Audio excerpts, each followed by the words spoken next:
They have skills, they have talent, but without the psychology, they'll never be that elite. Hey, I like your setup, Jay, but that's for you. During my lunch, at the gym, in the car, whatever I was doing, I was listening to him. If you work on yourself, you will see improvement. Like, you will see improvement in multiple ways of your trading. People are so quick to jump into a paid service. How would you suggest someone There's do only that? one way, data. Welcome back to Be the Trader, everyone. Today is gonna be a great day. I brought my man Jay back to the show. And if you don't know who Jay is, he is an OTC trader who's been trading for many years. And we did an interview with him to share his story, so make sure to go back and watch that. But Jay, welcome back to the show, brother. I appreciate it. Absolutely, man. Thanks for having me, Alex. Absolutely. I had to bring you back because I want us to really hit on the topic of the principles, the core pillars of trading. And the reason I want to jump in that is because everyone who comes into this game, they focus on the thing that brought everyone in, and that is money.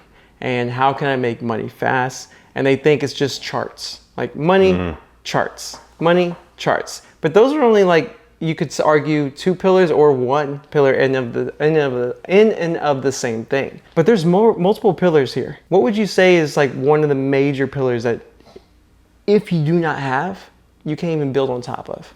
Your trading psychology is always going to be my default answer to that. Yep. Hands down. What do you mean by that, though? Yeah. So it's people think that the more they, especially when they come in, and then even when they've been, trading for a while, they think the more they learn about the markets, that the better they'll be, and that is just completely false.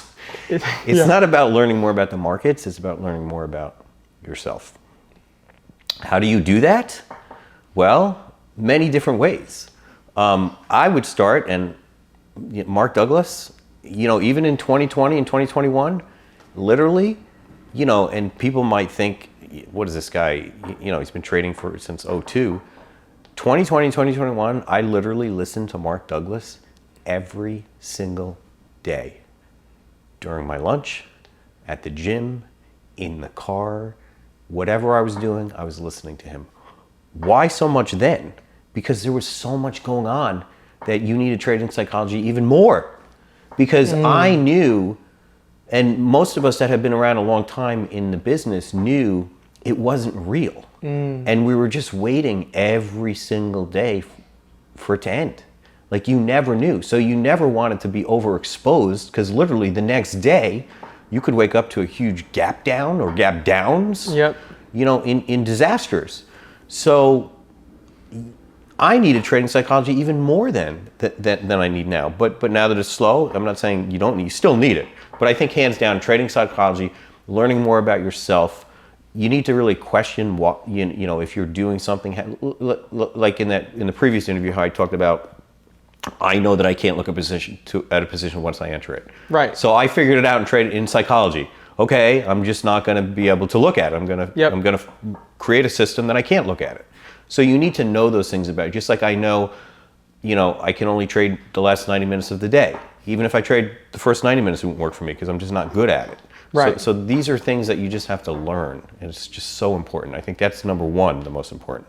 It's interesting, though, because people are going to hear you say trading psychology, and I know people are like, oh, here we go, trading psychology. Here's why I feel like it's so important, because like, you can learn the best strategy in the world. You can.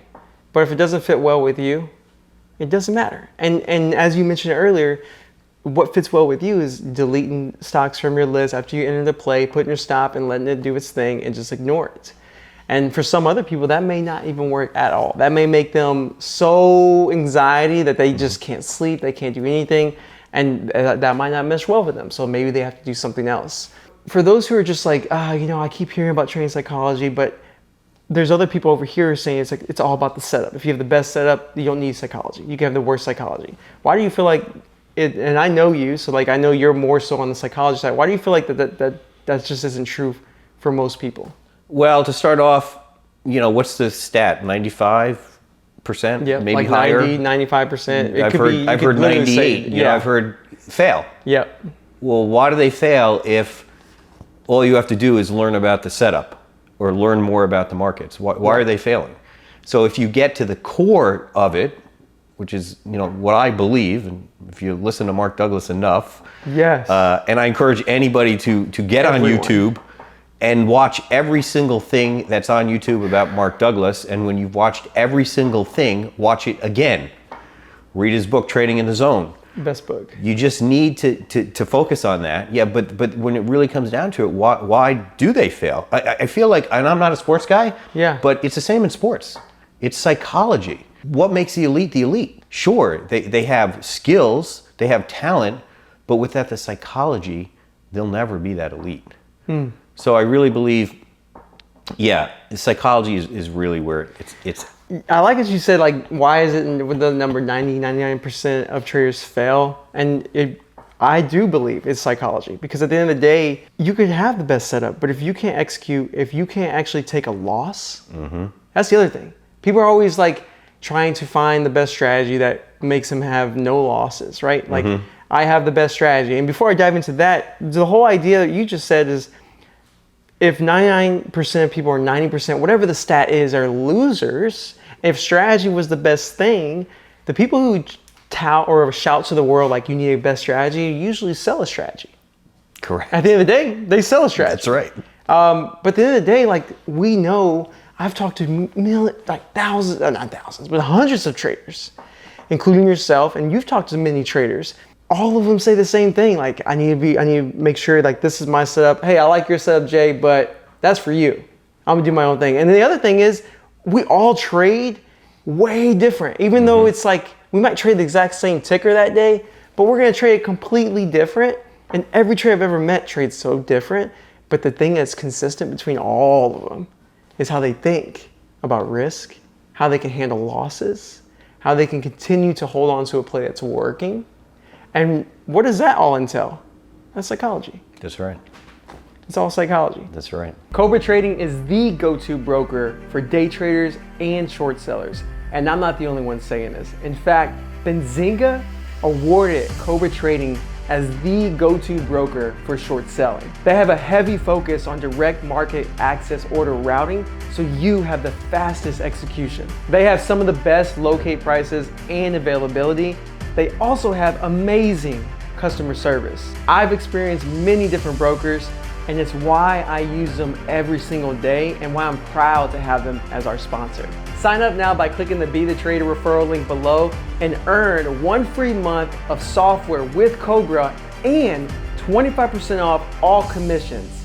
Now let's get back to the show. What would you tell people to do to help improve on that mindset besides, because Mark Douglas, may he rest in peace, amazing teacher on the psychology part, but what is something they could put into practice? I'm glad you asked that question. Journal. I have a journal that's separate from TraderView and Excel, and it's a physical journal, and I write in it every day. There have been times I haven't written in it, and then I go back and I look at it and I realize I should have been writing in it. Because if you write in a journal and you go back, you don't just write and never look at it again. You write and go back. I recommend once a week, at the end of the week, at the very least, go back and reread everything. And you will find patterns. You don't even have to look for them.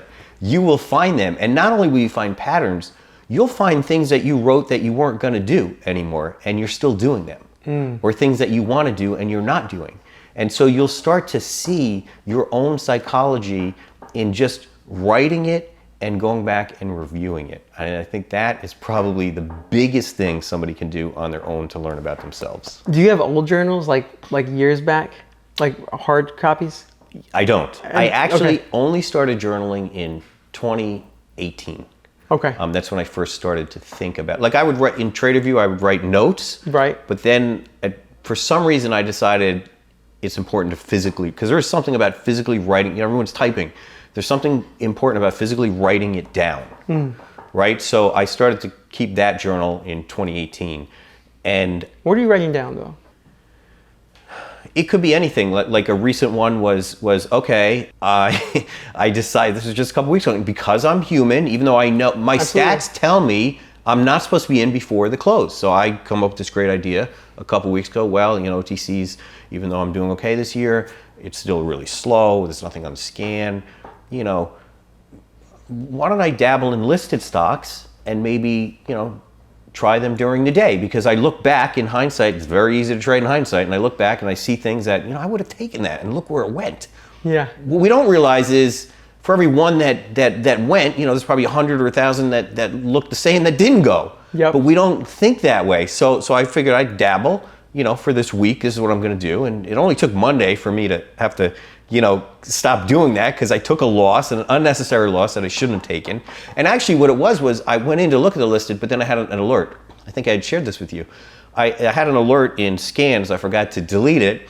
And it was on an OTC stock. And I wanted to take the night before, but the alert didn't go off. And so I took it. It went against me, ended up taking a loss. Mm-hmm. And had I not been in the market, I wouldn't take that loss. So in the journal, I had to write, I took an unnecessary loss. I shouldn't be trading at this time. I know I shouldn't be trading at this time. It's that type of thing. Like, I already know that, but the act of writing it down is reminding me. So that would be one type of thing. If I go back through my journal, I'll find revenge trades. I'll find I went heavy on a position, which I know better. My risk is set, but I'll find out I went, you know, 2 times, 3 times, 4 times the size that I should have went, whatever it is. So there's things like that. You know, I like as you said, when you go back and look at it, because I've done that, and it's the craziest feeling when you go back and look at things way after the fact. Even if it's like a year old and you go back and look at the previous year, you'll see patterns. And that's something I never thought about until you brought it up again. And that's just the whole idea of, you'll see things that you can't see on a chart. That's right.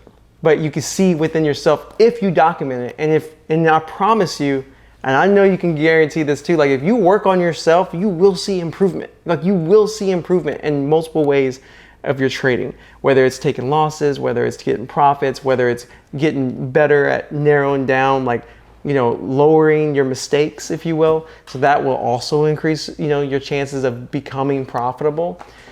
It's amazing how much you can find in journaling itself.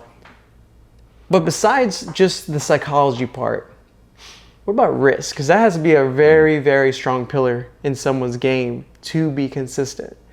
So how would you tell someone who's brand new, who's interested in trading, like how should they look at risk? When I think of risk, I think of this is what I want to lose if I'm wrong, and we're going to be wrong. It's just the way it is. So this is what I want to lose when I'm wrong. Now there's going to be slippage involved, yes, but this is what I want to lose. Now I believe in a set risk for every single trade. I don't buy into and I know people do, and that's fine. Yeah. If you have an A+ setup and you know what that A+ setup, the problem is most people don't. Mm-hmm. Fine if you want to adjust your risk, but what keeps me safe is the same risk for every single trade. And I know that again from tracking. If I go back to 2018, because I have a separate column in my Excel that says, okay, this is the risk I took, and this is the risk if I took the same amount of risk. And every single time, not per trade, but at the end of the year, that column taking the same amount of risk made more money than me adjusting my risk. Every single time. So I fully believe, and it's like the trades that we think, oh, I'm going to go heavier because this is like perfect. Yeah. They usually end up to be losers or big losers. Yeah. So it's like, what are we doing? Yeah. So I just stick to the same. This way, it takes my it takes my emotions out, which is part of the psychology. It just takes the emotions out. I don't have to deal with it. This is the risk, regardless. So that's how I look at risk. I like that you bring that up because a lot of people do hear the other side, like adjust your risk depending on the setup. And some people don't even know that they should have like a stop in mind, like an actual number that they don't want to lose more per day or per trade, if you will. Yeah, it's crazy because the first thing, and like I said, I figured this out, the set amount of risk, you know, back in, I don't know, 04, 05, 6, 7, whatever. But everyone should be calculating their shares. If I want to lose whatever the amount is, they should divide that, you know, figure out how many shares do I take to lose that based on where they want to be stopped out. So yeah, I think that's so incredible. And I also don't, I mean, yeah, definitely keeping your risk fixed is so important. I also don't believe in, and this is just me, and again, because I have the data, in adjusting risk in slower markets. Now, when the market is hotter and I'm consistently profitable, yes, increase my risk, but increase it across the board. Yep. When the market's slower, I don't do that. I don't adjust it lower. Oh, okay. If I'm consistently profitable. If I'm losing money, I will have a set amount of dollars in my mind that if I'm down this much on the year, I need to reduce my risk. The reason I won't just go right into reduce mode is because how do I know when that is? So let's say I do it today, and then I do it for 3 weeks, and I reduce my risk. I'm like, oh, well, this is good because I lost this much. And assuming I'm going to lose, I'm in a drawdown. Yes. So I lost this much. Well, that's good. I basically saved myself this much because if I was at the higher risk, and then tomorrow comes along and it was a huge trade, would have made way more than all my losses, and now I'm thinking, why did I reduce my risk? So I go ahead and raise it, and then immediately I take a huge loss. It's like there's this game. Yep. So that's why I just keep it steady across the board because I don't know the outcome of every single trade. It's impossible for me to know that. And I don't know when it's going to end. I don't know when the drawdown's going to end. But again, I do have a safety mechanism in place. This is in my head. This is the maximum amount I want to lose. And if I'm down this much in the year, okay, the market's telling me reduce my risk. So in other words, I let the market tell me over a period of time in a drawdown that I'm comfortable with. That leads into another pillar you were just talking about, and that is drawdowns, and what that really encompasses is learning how to lose and being comfortable with that. Yes. How would you suggest someone? There's only one way: data. Yeah, and so I encourage everyone. You need to start today with your data. But what you don't need to do is wait for that to collect it, because when I started collecting data on my own, when I told you this story, it dawned on me to do it for myself. Yep. That was in 2018, but I had gone back 3 years to 2015 with data. So I went back, looked at a chart, put it in Excel. This is, you know, for each single trade, it took time, and Thinkorswim on demand took a lot of time. But I went back, so it took me probably 3 months to get all that data, but in 3 months I had 3 years of data. I didn't have to wait, right? I didn't have to wait, 3 years to have that data. Yep. I can have it because I already have the trades, but I don't have it in this format. So now you could probably hire someone to do that. I didn't really think about it back then. But I must encourage you not to, because you learn, can see it too. Right? You see the charts, you learn as you go along. You're building it yourself. It also makes your playbook stronger. That's too. right. That's right. Like There's so many things. That's right. If you just hire somebody else to do it, you miss out on all that stuff. You hit on this, and you said you've hit it on so many times. Drawdowns. You keep mentioning that. I think another pillar is just knowing that you're gonna lose for periods of time in your trading career. Like, it's gonna happen. And I think that's something that people need to learn. Like, yeah, the data is going to help them, but like, is there anything, is that the main thing that helped you understand, like, I'm just going to take losses, I've always been comfortable with that? Like, has that always been something comfortable for you? No. The drawdowns? Yeah. No, until I had the data. Okay. Until I had the data. And even now, even though I had the data from 2015 to 2021, right? Or 2022, sorry, where I figured out that I would have made more money and consistently, I would have had a good year consistently with a different exit strategy. But I already had the data for that period of time. Does that make sense? Yeah, no, that does make sense. And what do you feel, though, is like the hardest part for new traders coming into this game right now? Do you feel like one of these is like most traders' Achilles heel? What do you? Let's say we have 100 new traders coming into the game. Out of all those traders, probably a very common thread between all of them. If they all fail, what is it? What do you feel like is that common thread? I hate to say, I feel like it all comes back to psychology. It does, I really do. I mean, so there's some what things part in of that. it in the psychology? So I think, what do you mean specifically? Okay, so I think there's some things in that one, they try to learn. They're trying to learn everything about the market. Like, they're trying to figure out, and then they come across this one, and they hop around a lot, right? They don't even like join a room and stick with a room. Like, they're hopping around a lot, or a strategy, or whatever. They're just hopping around a lot. So I think that's mistake number one. But I think they're so focused on making money instead of just trying to figure it out. When I came in, like I talked in the previous interview, I came in to like I fell into it, but then I wanted to figure it out on my own. So I think people are they get too caught up in trying to be spoon fed. I'm not saying rooms are bad. Yeah. I'm not saying that. I'm not saying education's bad. But hey, you know, take a step back and try to learn it yourself. Like, people are so quick to you know, jump into a paid service, or I want to read a book, or I read this book, it opened my eyes, but then they're still losing. Yeah. You know, so I think they need to try to figure stuff out by themselves and really just kind of figure out, because I think that's how you figure out too what works for you.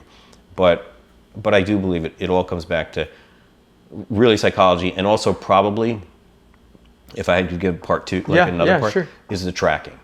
Oh, and I think most 100%. people, they you know, people over the years. Most people are lazy to track. That's what it is. People over the years have wanted to sit with me to learn, like, oh, I want to learn how to trade. And they always want to learn to trade to make money. Fine. So the first thing they need to do before they sit with me is read Trading in the Zone. Like, I'm not sitting with you until you read this. Yep.